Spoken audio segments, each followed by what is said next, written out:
자, 이어서 2부 가보도록 하겠습니다. 심층 인터뷰 시간이고요. 오늘 함께 하실 분은 아마 저희 3프로TV를 아침부터 밤까지 쭉 보시는 분들은 아마 좀 익숙하실 수도 있어요. 저희 3프로TV에도 출연을 하셨던 분인데 이분의 글, 이제 네이버 포털에서 쓰는 글이 그렇게 인기가 많다고 합니다. 많은 분들이 이분의 글을 읽고 싶어서 참 많이 기다린다고 하니까 한번 직접 만나보도록 하죠. 미국 주식 사관학교 신승우 대표 모셨습니다. 안녕하세요. 네, 안녕하세요. 안녕하세요. 목소리가 굉장히 저음이시네요. 좀 지쳐가지고.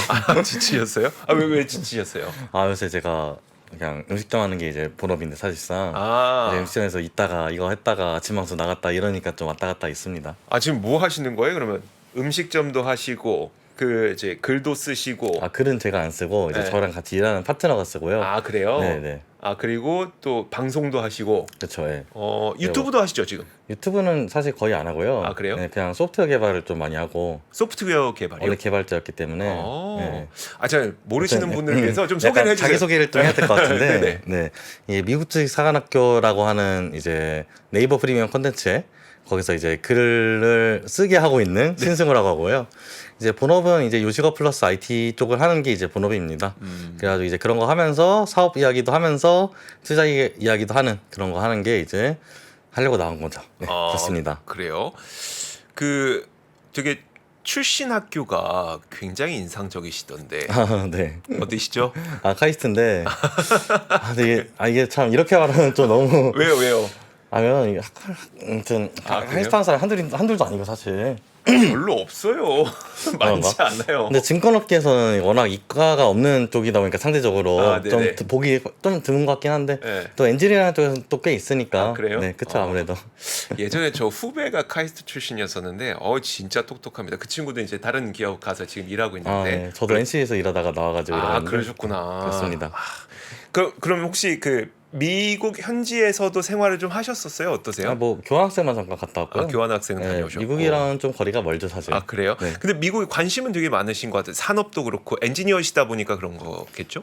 그렇다기보단 사실 이제 자산 배분에 있어서 네. 아무래도 국장이랑 미장을 따로 보시는 경우가 많은데 예를 들어서 내가 어디라고 할까요? 그래서 아일랜드 태어났다. 네네. 근데 아일랜드 태어나가지고 아일랜드 주식이랑 미장을 비슷한 비중으로 보면 좀 웃기잖아요. 네, 그렇죠. 그러니까 글로벌리 봤을 때 미장이 가장 큰 시장인데 그러면은 거기에서 자산 투자에 관심이 있는 사람은 그쪽을 안 볼 수가 없는 거죠. 나라에 관심이 있다기보다는 자산 투자 관점에서 관심이 되게 많고요.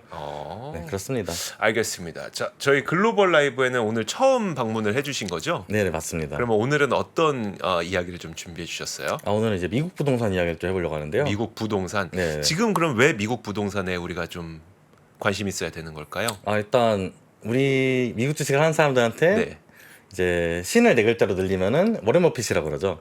네. 네. 근데 워렌 버핏이 이번에 신탁을 하나 내렸어요. 부동산 주식 사라.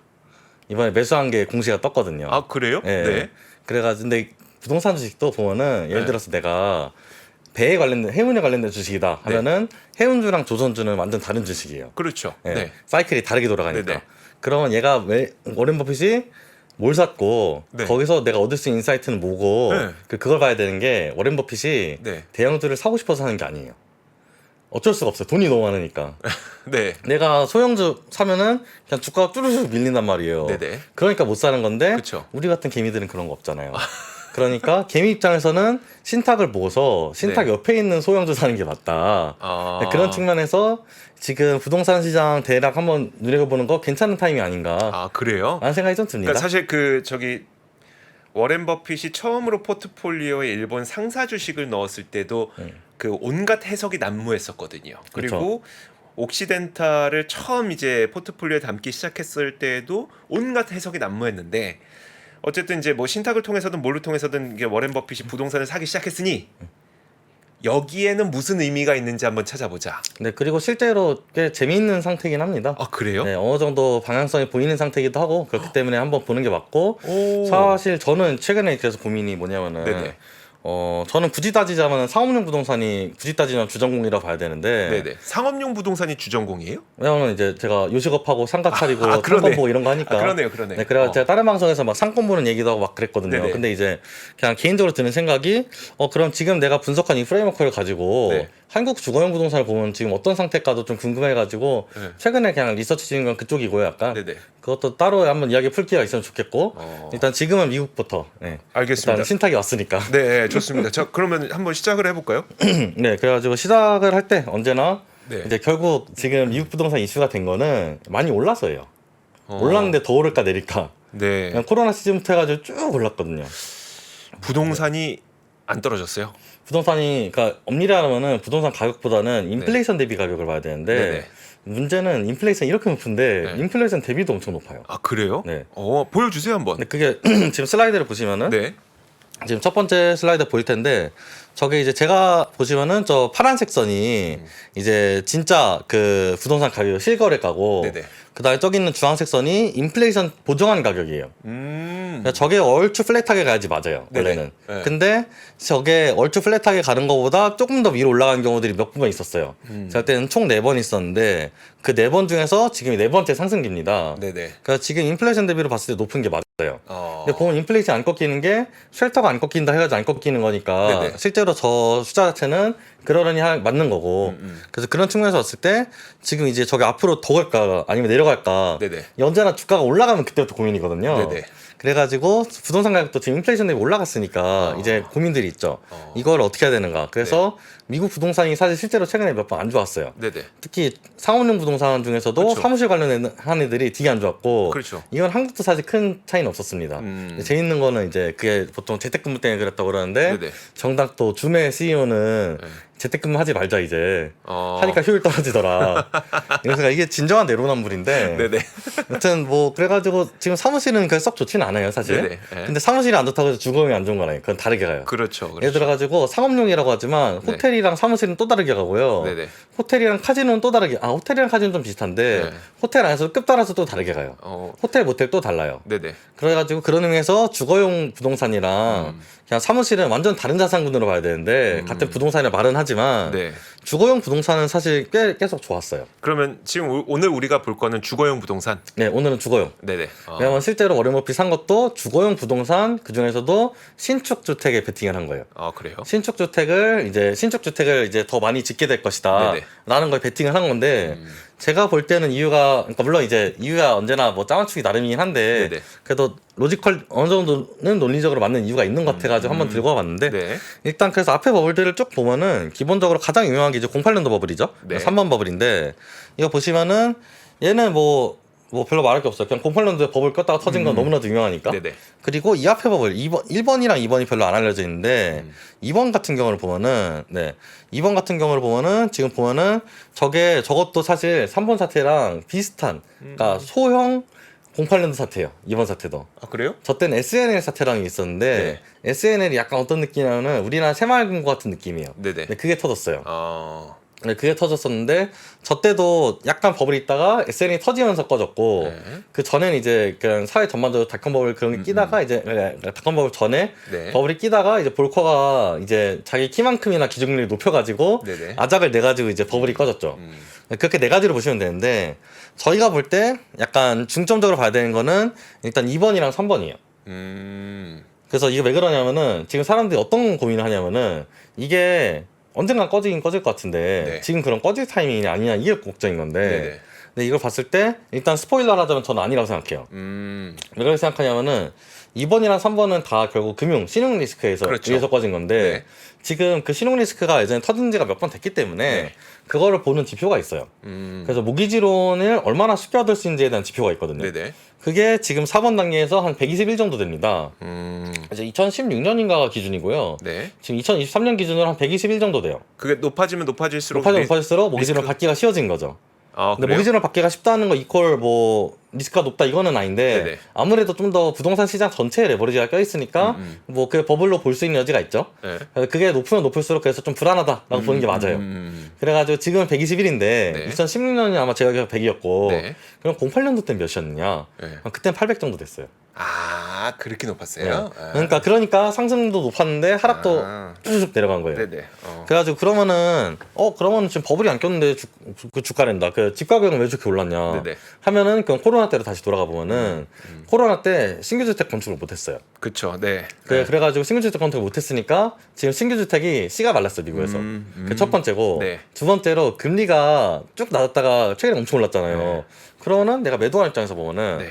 자 매도라든 매수라든 결국 갈아타기를 하는데 네. 갈아타기를 할 때 결국 빚을 껴서 갈아타기를 해야 된단 말이에요. 그렇죠. 근데 내가 지금 거의 고정금리에 미국은. 네네. 근데 고정금리 상황에서 금리 낮게 잘 받아놨는데 근데 내가 갈아타면은 엄청 높은 모기지 금리를 또 받아야 돼요. 그러니까 예전에 내가 그 10년 전에 집을 샀는데 그때 30년물 뭐 한 예를 들어 3%짜리 그쵸. 30년물 3%짜리 지금 이자 내고 있는데 내가 지금 집을 팔아서 새 집을 살려니 30년물짜리 7%를 받아야 되네. 그렇죠. 이자율이 줄여야 되는데 이게 굳이? 그 매도인들이 지금 계속 물량을 걷어들이고 있다면서요. 네, 걷어들이고 있고 그러니까 엄밀한 걷어들이고 있기도 하고 그리고 일단 중요한 거는 가격을 안 내려요. 싸게 팔 이유가 하나도 없거든요. 네네. 그러니까 이게 걷어들이지만 가격을 내리는 애들도 있어요. 내린 경우도 있어요. 근데 이건 그게 아니라 걷어들이는데 가격도 안 내려요. 근데 그럼 매수자는 수요가 없느냐 하면 매수자도 수요가 있어요. 네네. 매수자 지금 90년도 애들이 이제 지금 집을 살 타이밍이거든요. 아, 미국에서는. 네. 그래가지고 얘네도 수요가 있어요. 90년생이면 몇 살 정도죠? 이제 제가 딱 그 나이인데. 아, 그래요? 30살 즈음이죠. 왔다 네네. 갔다. 예. 그래서 30대 한 중반 정도가 이제 집을 살 타이밍인데 첫 집을 살 타이밍인데 네. 그걸 지금 못 사요. 못 사는데 이유가 일단 모기지론이 높아요. 네네. 모기지론이 높으니까 얘네들 대출 끼고 들어야 되는데 대출을 끼고 들어오면 대출이 너무 높아요. 네네. 우리나라 비슷합니다. 그래서 그래가지고 그런 의미에서 얘네들 지금 집을 못 사고 있는 거죠. 네. 근데 사고는 싶어요. 네. 그러니까 실제 매수 여력이 있는 사람 많지 않지만 네. 매수가 많이 이루어지진 않아요. 네. 그래서 지금 어떤 형태를 보이고 있냐면 그래서 서로가 낮게 살 수는 없다는 건 알아요. 네. 그래서 그것 때문에 가격이 떨어지지 않아요. 아. 근데 거래량은 엄청 떨어졌어요. 네네. 그런 상태로 봐야 되는데 문제는 이게 미국 입장에서 되게 안 좋아요. 인플레를 깎을 수가 없잖아요. 쉘터가 내려가질 않을 거잖아요. 그렇죠. 그러니까 이걸 내리려면 어떻게 해야 되냐 하면 이걸 풀어줘야 되는데 네. 이걸 풀려면은 결국 둘 중에 하나예요. 그냥 기존에 있던 애들이 주택을 많이 팔든지 아니면 공급량을 늘려야죠. 네. 근데 제가 볼 때는 후자가 훨씬 라이클리한 게 후자는 어떻게 할 수 그러니까 전자를 이게 높이고 싶으면은 기준금리를 많이 만지작해줘야 돼요. 그렇죠. 그래야지 갈아타든 말든 하는데 금리를 내려줘야 뭐 서로 많이 사고 팔고 하겠죠. 근데 그쵸. 그거는 지금 금리 내릴 수 있는 상황은 아니니. 네, 그거는 좀 위험하죠. 네. 그건 많은 게 물려 있으니까 차라리 그러느니 주택 건설하는 애들한테 정책적 혜택을 주자. 네. 인플레이션 리덕션 액트라고 해가지고 인프라주 밀었던 것처럼 네. 신규 주택 공급하는 애들한테 좀 혜택을 주자. 라는 정책이 나올 타이밍이라고 생각을 한 거라고 전 봐요. 아직 그런 정책은 안 나왔잖아요. 안 나왔죠. 안 나왔는데 네. 나오기 전에 사야 되니까.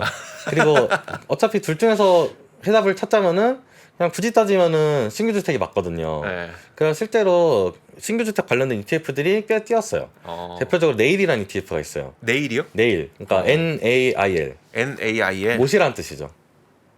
네네. 네. 오, 그쵸. 참고 미국 ETF 이름이 보통 그 상품군을 함의하는 경우가 되게 많아서 네. 이름만 알아도 꽤 볼 수 있는 게 있는데. 우리 그 유명한 그 스페이스 있지 않습니까? 스페이스 버진 갤럭시. 그거 되게 많아요. 예를 들어 네. K-팝도 있고요.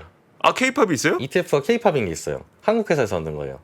진짜요? 네. 오. 그런 것도 있고 다양해요. 진짜 다양하고 뭐 캐톨릭도 있고 다양합니다.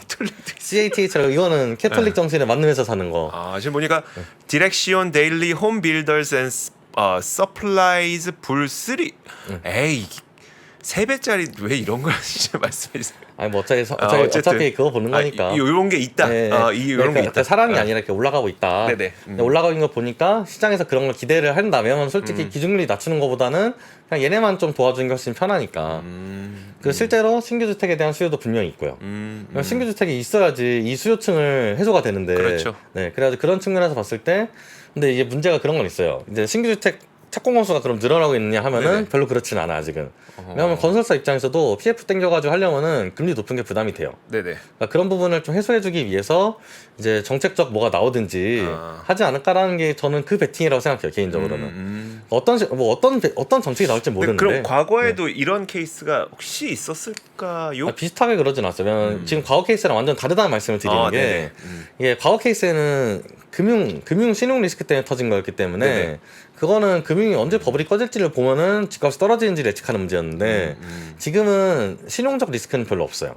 그냥 모기지론을 많이 안 주니까. 제가 과거를 여쭤봤던 이유는 뭐였었냐면 그 정책이라고 하는 건 네. 정책이라고 하는 거는 아주 새롭게 탄생하지는 못해요 보통. 그렇죠. 네, 그렇죠. 그러니까 과거에 우리가 이런 걸 해봤을 때 이런 정책을 썼더니 괜찮더라. 근데 대신 이번에는 뭐가 문제니까 그 썼던 정책을 조금 더 수정 보완해서 내놓아 보자. 이런 게 있을 텐데 앞서 왜 질문 드렸냐면 정책은 사실 나올지 안 나올지를 알 수가 없으니까. 그렇죠. 근데 이제 지금 말씀하신 거는 지금 논리적으로 생각해 볼 땐 정책이 안 나올 가능성이 좀 낮아요라는 이유로 지금 그 말씀을 하시는 거라서 혹시 그래서 그러니까 저는 그냥 IRA가 그냥 전신이라고 생각해요.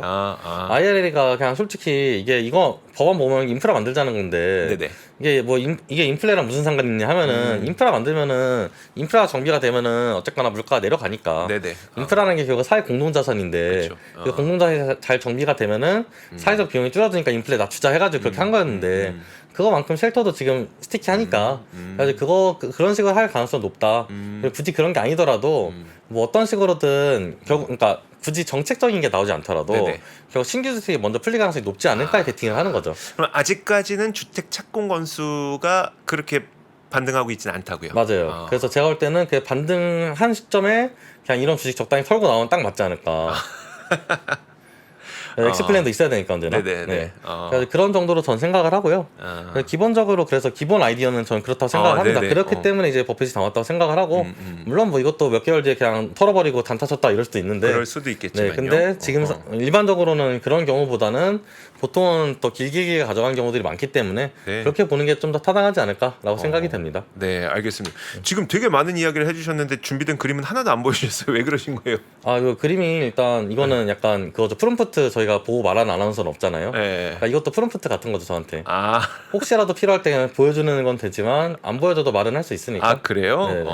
자, 좋습니다. 기본 아이디어는 그렇고, 결국 그러면 이제 부동산 가격은 그러니까 특히 주거용 부동산 그쵸. 가격은 계속 올라갈 것이고, 그러면 미국에서 신규 주택을 어쨌든 착공을 많이 해야 그 가격 자체를 좀 뭐 모르겠어요. 다운시킬 수 있을진 모르겠지만 뭐 모든 게 수급이니까 네. 결국 공급이 많아지면은 어느 정도 가격 하락을 예상을 할 수가 있는 거고. 그래서 저는 그런 부분에서 이게 적어도 뭐 지금처럼 거래량이 없지는 않을 테니까. 네네. 그런 부분에서 인플레 잡는 데는 어느 정도 유의미한 영향을 줄 거라고 생각을 하고.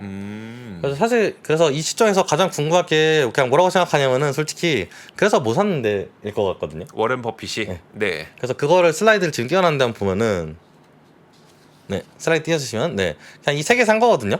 참고로 이거 모르시는 분들도 많을 것 같은 미국 주식이니까. 네네. 미국 주식은 1억 달러 이상 들고 있는 기관들은 의무적으로 포지션을 45일 지연 공개하게 돼 있어요. 그렇죠. 3개월마다. 그거 기준이거든요. 13F라고 하죠. 13F라고 그러죠. 네, 그래서 13F 기준으로 요 세 개를 샀습니다. 그래가지고 요 세 개가 그냥 미국의 대표적인 주택 건설 회사들이에요. 근데 이 주택 건설 회사들은 주로 좀 그 고급 주택을 건설하는 회사들 아닌가요? 꼭 그렇진 않았던 것 같아요. 제가 포트폴리오 봤을 때는 꼭 그렇진 않았고요. 사실 고급 주택 건설은 제 생각에는 또 말씀하신 대로 완전 다른 섹터이기 때문에 네네. 그건 다른데 제가 기억하기에 꼭 그렇지는 않았습니다. 이거는 그냥 일반적인 주택 건설 회사들에 더 가깝다고 저는 알고 있고요. 네네. 네, 그렇습니다. 가지고 이런 회사들을 샀고 그리고 비슷하게 이제 관련된 회사들이 몇 개 있는데 네. 근데 이제 그래가지고 보시면은 그래서 이거랑 또 연관된 주식이 한국인들이 되게 좋아하는 미국 부동산 주식이 하나 있어요. 오픈도어라는 주식이 있는데 네네. 네. 그건 플랫폼이잖아요, 그거. 네, 맞아요. 근데 네. 그것도 부동산 주식이에요, 사실. 부동산 거래량이 많아야지 잘 가는 주식이에요. 걔 메인 비즈니스가 뭐냐면은 네. 결국 그러니까 저평가된 집들을 잘 찾아요. 그 중에서도 거주용 부동산을 찾아요. 네네. 그러면 거주용 부동산이 상대적으로 좀 표준화되어 있기 때문에 분석이 쉽거든요. 네네. 그런 거주용 부동산을 산 다음에 그걸 리모델링을 해가지고 좀 비싸게 팔자. 이게 기본적인 DM인데. 그걸 플립이라고 하나요? 뭐 플립이라고 할 수도 있고 뭐 그냥 플립이라고 하겠죠. 아무튼 저도 뭐 정확하게 용어를 잘하는 건 아니고 네네. 그냥 BM은 그런데 그냥 일종의 부동산 개발업인데 여기다 IT를 잘 곁들이자는 거에 가까워요. 사실 어떻게 보면은 플러스 이제 주담대 같은 것도 껴서 팔자 네. 뭐 이런 건데 기본적으로 얘네 아이디어가 그렇기 때문에 네네. 주택 가격이 내려가는 것도 민감하고 주택 거래량이 까지면 그것도 굉장히 민감합니다. 거래량 빠진 게 되게 힘들겠네요. 거래량 빠진 게 굉장히 크리티컬해요. 네네. 그래서 얘네가 회사 자체는 그래서 뒤에 좋았어요 한동안. 집값이 얘네가 이제 부채 같은 거를 집을 팔아가지고 많이 해소를 해가지고 네네. 주가가 많이 그리고 주가가 이제 작년까지 봤을 때 꽤 많이 떨어졌기 때문에 꽤 매력적인 구간까지 왔었는데 올해는 꽤 반등을 했어요. 그래서 올해는 꽤 반등을 했다가 지금은 또 좀 어렵죠. 거래량이 계속 절벽이니까. 네네. 그런 측면에서 봤을 때 오픈도어는 나중에 거래량 회복되고 나서 다시 보면 참 좋겠다. 이런 생각을 좀 첫 번째로 하고요. 전 장기적으로는 굉장히 좋은 주식이라고 생각하기는 해요. 그냥 이게 기본적으로 주거용 부동산이라는 게 어느 정도 분석이 가능한 자산인데 네네. 이걸 IT 드리븐하게 분석하겠다는 것 자체는 전 되게 맞는 아이디어라 생각을 하거든요. 네. 그래서 그런 측면에서 얘네는 좋은 회사는 맞는데 그리고 지금 물려 있으신 분도 많을 거라고 저는 생각해요. 그럴 것 같아요. 금리가 낮을 때 오픈도어가 세이브로 해서 상위 50등 안에 꽤 많이 들어있었어요. 저희 한국예탁결정원에서 예탁결정원, 순매수를 보여주는데 순매수는 보통 무조건 개인 투자자만 보여주거든요. 네네. 근데 거기서 50위권 안에 꽤 이름이 보였던 걸로 기억을 해요. 저는. 그렇죠. 그런 측면에서 그 당시에 샀으면 지금은 좀 아플 텐데. 근데 앞으로 한동안은 조금 애매할 것 같은데 나중에는 볼 수 있는 주식이라고 저는 생각합니다. 근데 다만 지금 추격 매수하는 건 좀 애매하다고 생각이 되고요. 지금 부동산 시장이 이러하니까 네네. 그런 부분 고려해가지고 매수하면 되지 않을까 생각을 하고, 그리고 이거랑 또 연관된 게 내가 그러면 여기는 대형주라고 그랬잖아요. 네네. 그럼 좀 소형주 중에서 어떤 거 보면 좋을까 하면 저는 목재 관련 주식들 보는 거 괜찮은 것 같아요. 그쵸. 네. 다 나무로 지으니까. 그렇죠. 네. 아무래도 목재가 주요 건축물 중에 하나이기 때문에 목재 관련 주식들도 보는 거 괜찮다고 생각을 하고요. 네. 좀 더 곁다리로 보면 뭐 가구 같은 것도 괜찮은 것 같은데 저는 거기까지는 좀 멀리 간 것 같고 네네. 개인적으로는 이 정도로 대충 투자 아이디어 가져간 게 맞다고 생각을 합니다. 이번에는. 보통 신승우 대표는 유튜브 하실 때에도 이렇게 어떤 그러니까 탑다운 방식이라고 우리가 얘기를 하는데 그러니까 매크로에서부터 시작해서 지금 어떤 상태니까 이렇게 하다 보면 야 이런 기업들이 좀 괜찮아 보인다 이런 식으로 분석을 좀 하시는 편이세요? 솔직히 꼭 그렇진 않고요. 근데 부동산은 이번에 했으니까 좀 정석대로 해본 건데 뭐 예전에 초전도체 아저씨 됐을 때는 그냥 지금 광기니까 사라 이렇게도 했고 왔다 갔다 합니다. 그래서 코인 같은 것도 보면은 네네. 이제 코인은 제가 투자를 많이 하진 않지만 제가 코인 투자라면 그렇게 탑다운을 할 것 같지 않고 예를 들어서 그리고 뭐 기술적으로 저희가 보이는 경우도 있고 네. 그래서 그거는 저는 방향을 왔다 갔다 하는 것 같아요. 굉장히. 알겠습니다. 근데 이제 그 주거용 부동산 관련 기업들을 오늘 소개를 해주셨는데 그러면 우리가 그 기업별로의 어떤 특성은 굳이 크게 알고 있을 필요는 없는 아니요, 건가요? 있죠. 당연히 있는데 기업별로 포트폴리오가 다르니까 엄청 달라요. 네. 예를 들어서 암드랑 엔비디아는 둘 다 GPU를 만들지만 다른 GPU잖아요. 그렇기 때문에 기업별 특성도 당연히 중요한데 일단 뭐 너무 종목 하나 특정한 것도 좀 웃기고 네네. 지난번 그랬다 방송도 내려갔는데 그래서 그런 부분도 그렇고 그리고 기업 하나하나 보기보다는 일단 전반적으로 상황이 이러하니까 투자에도 이런 식으로 가져가자 한 다음에 이제 기업을 봐야죠. 근데 기업을 보는 건 제가 볼 때는 솔직히 좀 취향 문제가 되게 큰 것 같아요. 그래요? 네. 그러니까 이게 정답이 있다고 보기가 좀 어려운 것 같은 게 기업 같은 경우에는 네네. 물론 투자의 정답은 언제나 없지만 그러니까 대략 이런 아이디어 하에서 그럼 어떤 기업을 살지는 정말 다양하거든요. 예를 들어 저는 지금 워렌 버핏이 산 주식을 일단 소개를 드리기는 했지만 네네. 또 그냥 아예 진짜 생 건설주를 살 수도 있고 이거랑 완전 별개로 그리고 뭐 나는 목재 같은 거 살 수도 있고 진짜. 네. 그래서 저는 다양하다고 생각을 해요. 그거는 개별 기업의 이제 상황 보고 맞춰서 포트폴리오가 가장 적합하다 하면 사는 건데 뭐 예를 들어 칠레에 가뭄이 들었다. 네. 칠레에 가뭄이 들면은 칠레에 있는 구리광산들은 다 타격을 받거든요. 네. 구리를 만들 때 물이 많이 들어가니까. 그러면 난 칠레에 광산이 많이 없는 구리를 사야겠다 하면은 그땐 개별 주식을 많이 봐야죠. 근데 저는 부동산은 상대적으로 좀 덜 봐도 된다고 생각을 하고요, 개인적으로는. 어쨌거나 전 미에서 영향을 주니까 상대적으로. 그래가지고 유독 더 안 본 것도 있고 평상시에는 사실 솔직히 말씀드리면 전 매크로는 잘 제가 몰라서 경제 전공도 아니고 네네. 그런 건 뭐 정광호 대표님 같은 분들이 잘 아시는 거고 네, 저도 정광호 대표님 거 봅니다. 그리고 이제 그래가지고 그런 부분에서 봤을 때 개인적으로는 그냥 전 원래 종목 하나하나를 보는 걸 훨씬 좋아하는 편인데 근데 부동산 자체가 워낙 그냥 전반적으로 영향을 주는 매크로틱한 이야기이기 때문에 좀 탑다운을 얘기를 하게 된 것 같아요. 알겠습니다. 사실은 뭐 차트도 보고 다 봅니다. 그래요? 돈 벌려면 못할 게 뭐가 있겠습니까? 그러게요. 그렇습니다. 지금 그 워렌 버핏이 담은 거 보니까 비중은 아주 크진 않은 상태죠. 네, 그렇습니다. 근데 처음부터 비중 크게 담는 경우는 잘 없습니다. 맞아요. 원래 부채꼴로 투자하라고 그러잖아요. 이제 조금씩 비중 늘려가다가 이제 갈수록 터는 식으로 그게 정석이긴 하고 또 기관은 그렇게밖에 못 담으니까. 알겠습니다. 그렇구나. 뭐 이렇게 해도 주거용 보고 부동산이 많이 부족하구나. 그래서 지금 약간 그건 있어요. 미국 부동산 많이 떨어질 것 같다, 불안하다 이런 얘기가 있는데 그렇게 보기에는 좀 너무 펀더멘털이 강고하다. 근데 아까 잠깐 말씀해주셨던 것처럼 어쨌든 이제 그 개발 그러니까 짓는 기업들, 신규 주택을 이제 짓는 기업들은 어쨌든 땅을 매입하고 하려면 이제 이자를 내야 되는데 네네네. 금리랑은 어떤 그러니까 상관관계가? 물론 금리 높으면 불안하죠. 그러니까 지금 신규 주택이 바닥이죠. 근데 지금 신규 주택도 바닥인데 네. 재고 주택도 다 바닥이에요. 그러니까 남아 있는 집도 없고 새로 네. 짓는 집도 없어요. 네. 그리고 사고 파는 집도 없어요. 네네. 그러니까 지금 다 바닥인데 이거 자체가 지금 그러니까 이런 상태면 가격이 많이 안 바뀌잖아요. 근데 거래량이 터져야지 위로 가든 아래로 가든 하는 건 주식이랑 전 똑같다고 생각하거든요. 네네. 근데 아무래도 공급량이 터져가지고 거래량이 터지면 아래로 갈 텐데 근데 미국 정부 입장에서 인플레 잡고 싶은데 너무나도 네네. 쉘터가 내려올 생각을 안 하니까 이건 어떤 식으로 하든 좀 풀어줄 것 같다. 네네. 그런 생각하는 거죠. 뭐 세금 보조를 줄 수도 있고 세금 보조가 그냥 금리 깎아주는 영향은 되거든요. 세금 보조는 이런 식에서 많이 나오는 정책이기 때문에 네, 그래서 충분히 할 만한 정책이다. 솔직히 지금 세금 받는 것보다 그냥 인플레 낮춘 게 훨씬 좋아요. 네네. 여러모로. 네. 그런 측면에서 봤을 때 그냥 제가 볼 때는 그런 식의 정책은 나올 만하지 않나. 그리고 정책이 안 나오더라도 어떤 식으로든 풀려고 할 것 같아요. 네. 네, 그래가지고 그런 식의 베팅하는 거죠. 원래 뭐 확실할 때 베팅하는 건 의미가 없고 확실하면 주가 다 올라 있을 테니까. 네. 네.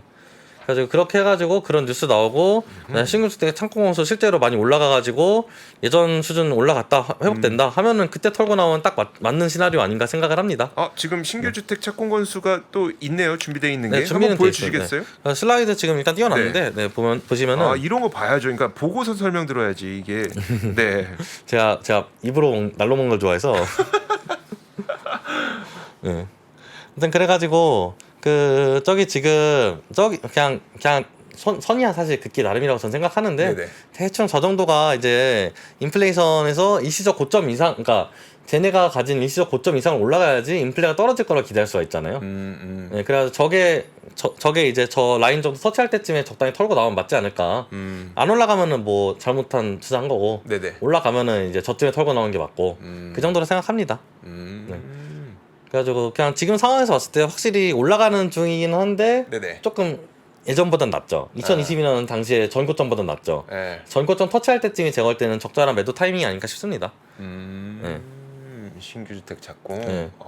그래서 저런 식으로 볼 수도 있고 사실 실제로 저런 식으로 매크로 지표들을 가지고 차트 분석하면 재밌는 것들이 많아요. 예를 들어가지고 뭐 CPI 빼기 PPI 하면은 대충 네네. S&P 주식, 제조업 주식들의 그냥 영업이익률의 선행지수가 되거든요. 진짜요? 어느 정도 돼요. 네. 이거 제가 정화 대표님한테 들은 걸 확실합니다. 이거는. 네. 근데 그것도 재밌는 게 이건 조금 더 컨셉으로 분석을 해보면은 네네. CPI를 미국 CPI 빼기 미국 PPI를 할 수가 있고 네. CPI를 미국 CPI 빼기 중국 PPI를 할 수가 있어요. 그걸 빼면 뭐가 나와요? 중국에서 생산한 게 많은 기업들은 그게 더 맞는 거죠. 그러네. 네. 그래서 그거 두 개 따라서 얼마나 대중 의존도가 있는지도 알 수 있어요. 그렇구나. 네. 그런 것도 보면은 그래서 매크로 지표에서 살짝 기술적인 분석하면 재밌는 거 많습니다. 이게 차트가 굳이 주가만 보라고 있는 게 아니니까. 네네. 네. 알겠습니다. 일단 논리적으로나 뭐 굉장히 재밌는 이야기였었어요. 그러니까 저도 안 그래도 가격은 올라가지만 거래가 거의 없다는 사실은 뭐 이렇게 익히 들어 알고 있었으니까 그러면 이거를 어떻게 봐야 되나라고 생각했는데 결국은 물가를 안정시켜야 된다는 정부와 그리고 연준의 취지에도 맞는 게 집값이 좀 상승률이 떨어져야 된다. 네. 그러면 이 상승률이 떨어지는 걸 어떻게 할 것이냐? 일단 안 팔겠다는 사람의 팔을 비틀어서 팔게 할 수는 없고. 그건 안 되고. 그건 없고. 그렇다고 지금 이들한테 그러면 금리를 낮게 해주겠습니다. 라면서 수요를 끌어당길 수도 없는 거고. 그쵸, 그건 지금 너무 어렵죠. 그렇게 하면 이제 갑자기 물가 또 올라가 버릴 수 있으니까. 그럼 남은 한 가지 방법은 물량을 푸는 건데. 네. 그 물량을 풀기 위한 뭔가의 조치가 조만간 나오지 않을까. 네, 저는 아마 세금 지원 같은 류로 나올 것 같고요, 개인적으로. 그러면서 신규 주택 착공 건수 좀 늘어나고 그런 거 나와가지고 가격이 반영되면은 그쯤에 털고 나오는 그냥 제가 볼 땐 시나리오는 그러하다 대충. 그리고 나서 거래량이 실제로 회복이 되면은 그때쯤 오픈도 다시 한번 보면은 이쁘장하게 좀 올라오지 않을까. 회사 자체는 저는 되게 유의미하다 생각하거든요. 이제 진로는 좀 기대하기 어렵죠. 거기는 좀 그러니까 저는 그냥 플랫폼만 하게 됐으니까. 저는 이제 약간 제 2에 어쩌고 살 거면은 그냥 어쩌고를 사겠다 마인드라. 네. 1등 주식 사는 게 가능하면 좋죠. 알겠습니다. 자, 오늘 자, 신승우 대표와 함께하는 첫 번째 시간이었습니다. 상당히 재밌는 인사이트를 들어볼 수가 있는 시간이었었고요. 자, 미국 주식사관학교 신승우 대표와 함께했습니다. 오늘 말씀 고맙습니다. 네, 감사합니다. 네. 외환위기 오는 거 아니에요? 금융위기 오는 거 아니에요? 이런 질문들을 좀 굉장히 많이 받았었습니다. 탐욕이 되게 강했을 때 위험자산으로서의 극단적인 쏠림이 나타나고 공포감이 극에 달했을 때 안전자산으로서의 극단적인 쏠림이 나타나거든요. 과거의 일이 미래에 똑같이 일어난다 이건 아니지만 그때 당시에 위기 상황에서는 어떤 공통점들이 있었는지를 보면서 우리가 대비를 하는 방법도 고민해 볼 수 있고요. 과거를 제대로 이해하는 순간 위기의 실체가 드러납니다. 오건영의 현실 경제 이야기를 서점에서 만나보세요.